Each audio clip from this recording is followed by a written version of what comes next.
So, truck and trailer speed bump.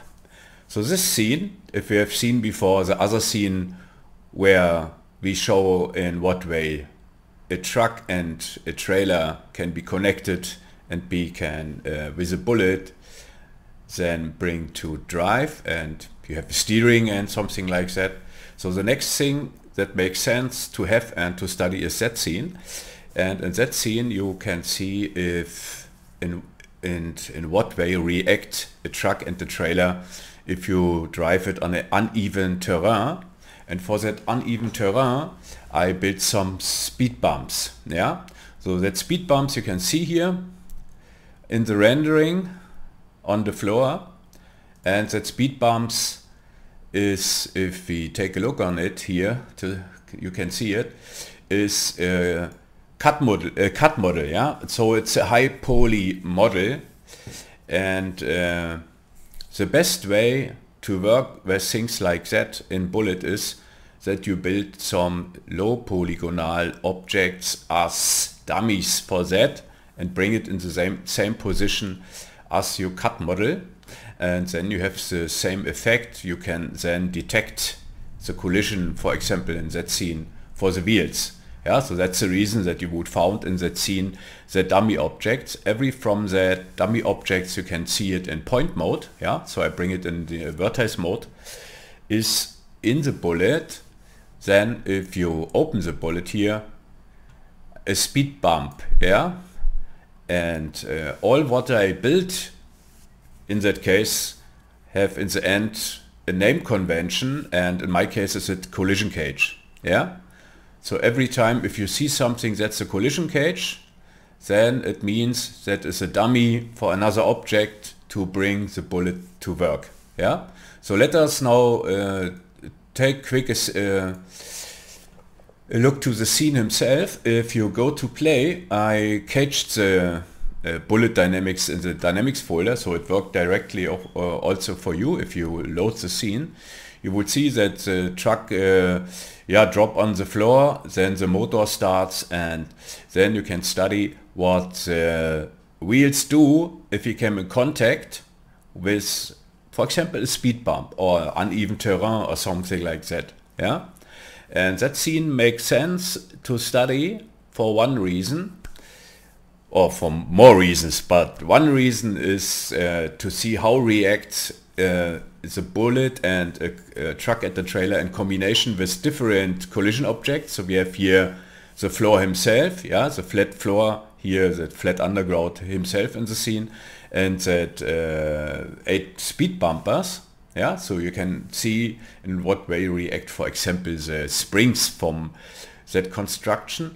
And the other thing it makes sense to study is to understand how works a collision cage in Bullet, that you can build it for vehicles, so that the vehicles will be work 100% perfect and is in function. Yeah, and for that you need not rebuild the complete truck or the complete trailer.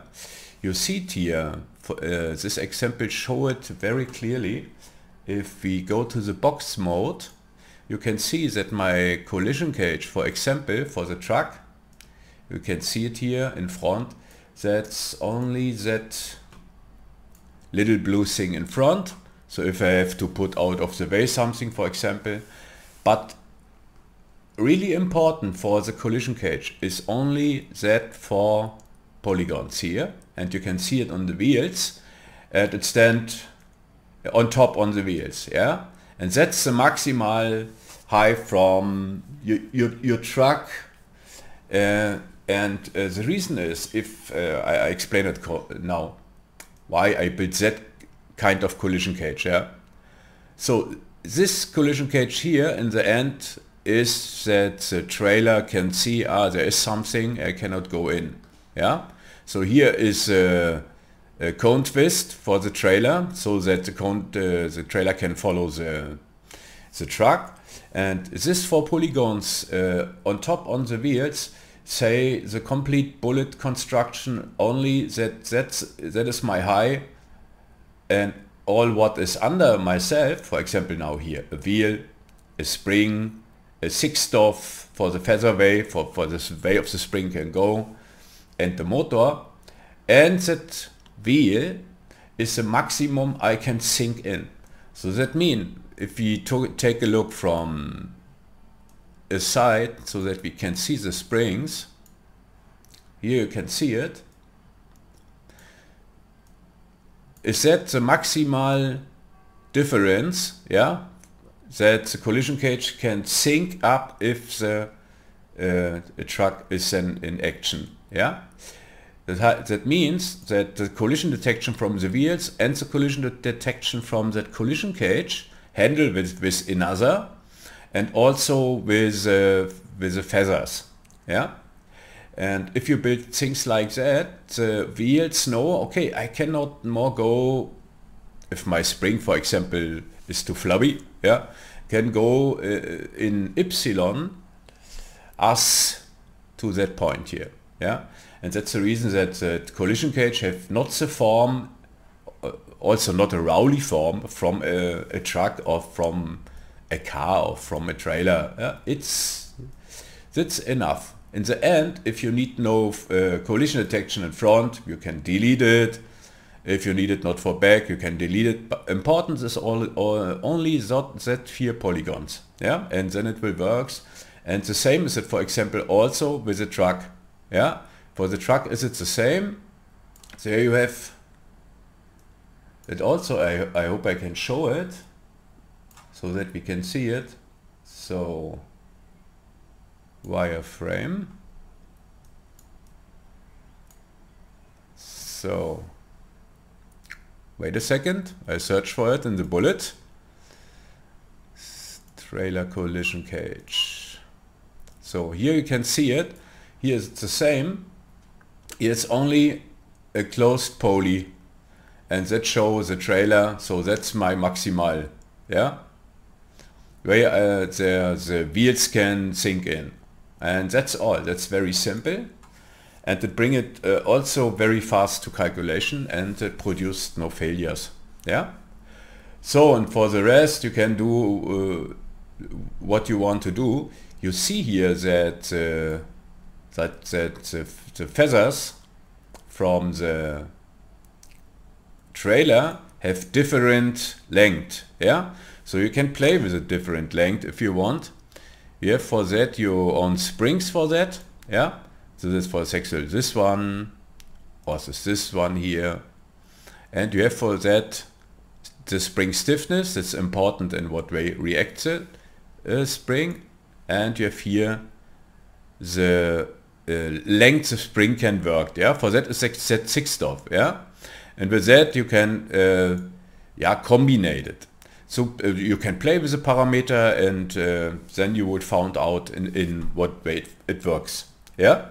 So it's all time a combination from a spring and a 6-stop that you can define a feather way or a spring, a way a spring works, yeah. For example here, if I change it now, let us go to frame 0. If I change it, for example, here for, yeah, let us take this here, yeah. Then spring back here.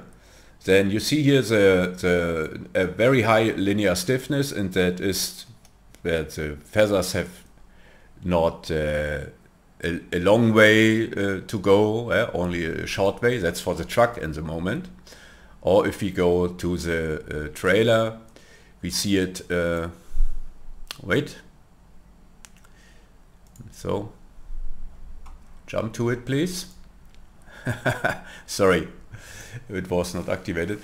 And you can see then here the feather ways, the maximum, yeah, in the constraint 6-stop, and with the spring himself you can have him give a stiffness or not, yeah. So that's a little bit the trick behind that. That feathers here and his feather ways, you can take a look in every one, and you would then see what's different, yeah. And if you want that it is all the same, then you can say, for example, here for the spring, you click it on, and if you change here something, then you change it for all. Yeah, so that's the next tip. If you would work with more as one constraints and you have all the same parameter, then you can click them all. The same is it for the constraints. That's really cool in Bullet. Yeah, and then you can change here, for example, the featherweight. Yeah, for all in one time.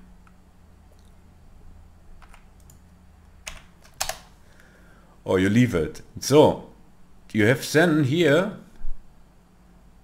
the springs himself, and with that springs you can define the way of the spring, how long it work in what area. But do not forget, it's all time in combination with the 6th. Yeah. So back to shaded view. The best way to learn it is to play with the scene. Yeah. Then you can see what's happened, in what way it works, and so. And if we play the scene, you can see then that the truck see the bullet, not the truck. The bullet see that there is something in the way from that what the wheels have to connect on and not connect with what the wheel can collide. And in that case, he press the wheel in the feathers, in the springs, and the springs then give his pressure to the car body. And the car body is all times the collision cage. Yeah. So all what you then link it on that collision cage will follow the collision cage. Yeah. So in the end, that's a very simple construction. You have only some cylinders. Yeah. With collision detection. You have some hinge functions for the motors, and you have the springs and the 6th. And if you take a look in the bullet, you can see it here. Then it is all named. Yeah. So for example, that's here the 4 wheels for the truck. Yeah, you can see it. The wheels are in cylinder mode. Then you have here the 4 nulls. We call it a shock absorber connector. That's from the original scene. Name it. Yeah, but it's not from interest. This for shock absorbers. We need only that we link it on that the motors. So you see then in the scene that on that shock absorber is linked the 4 motors, yeah, for the truck. And if you, for example, here change the parameters for the motor, you can find the parameter here, then you can change also the speed from the truck. So for example, if we go in, you see it here. So the first 50 frames, I let the truck and trailer drop on the floor. So he can sit him up, yeah, not sit him up, sit him down. So my English, sorry. And then it begin to drive with a specific speed. Yeah, let's see, 200 degrees in 1 second from frame 50 to frame 100.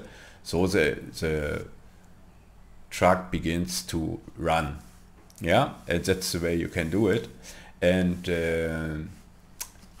if I make nothing wrong, then you can also drive that truck and trailer with a controller. That means in that case, if you do that, then is it better you clear that before here, yeah, this parameter, and make it then with a controller. So start and stop and so, yeah. So and in the end, you can test with that scene the reaction of the springs and in what way it works and looks natural or not. Yeah. So this is this have dependencies, and the dependencies in the weight of the collision cage. Yeah. So the collision cage press from top to down his weight and would go to the floor. But then there come the wheels and the springs and so, and stop the collision cage, so it cannot fall down. So, and then the wheels give his pressure from the underground back to the collision cage. So that means that's what we called attached. Yeah, attached body 1 and body 2. Yeah, and in that case, all the power from the spring and the power from the mass from the collision cage from the truck in that example, yeah, would be calculated, and then if you do all right, you have in the end then things like that. Yeah, so that the truck and the trailer, yeah, drive in a scene, and yeah, you have then a natural looking driving. Yeah. So I think the most I have explained it. Then I save now the scene and yeah, send it to you. So have a nice day at all. Yeah, later, bye.